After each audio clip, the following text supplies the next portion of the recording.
urwo rudandazwa kugwanywa n'ivyiteka kuko bagiye babidandaza ntibavyiha. Aha rero duca tugaruka kubajejwe ivyo bisata by'abakora ibitabo, ingene ibitabo bibikwa, ingene vyinjizwa, ingene bisohoka. Twababwiye yuko muri ubu bushikiranganji twateguye itegeko ryo kwerekana ivyo burya bugenduzi mu bisata bitandukanye bwokora mu bikorwa buzokora n'ivyo birimwo. Ni ukuvuga yuko mu bisata bitandukanye leta yamaze gufata ingingo yuko mu buzi bwose bwa leta hobaho igisata kijejwe kuraba itunganywa n'ikoreshwa ry'uburyo bafise bahabwa n'igihugu.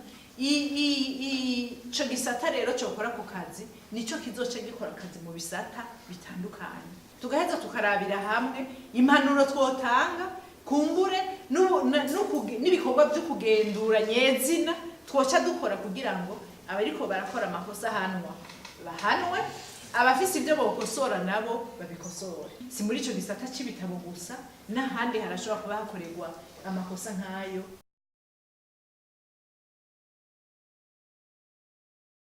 Jewe ku bwanje n'abahinga barabibonye baravyiga neza, baravuga yuko abana bashobora kumwigisha yo kwigisha ari abana 25 mw'ishuri. Twebwe ngaha twaratsinze turashika ku rugero tuti n'imiburiburi 50, mugabo nabo uno munsi turabarenze. Iyo umuntu agize ingufu nyinshi 50 ashobora kubigisha.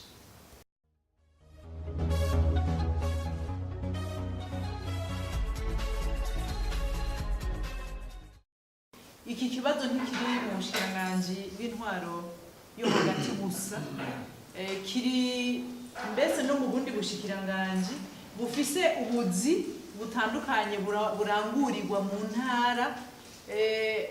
Hariho abakorera mu ntara n'ubu bagitora igitoro ibijumbura.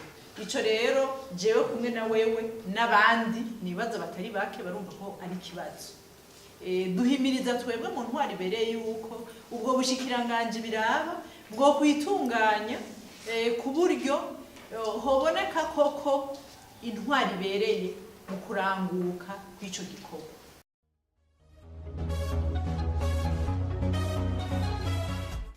Nta ngorane twagarutseko kandi ntitwigeze tubabwira ngo hari ibyatunaniye kurangura.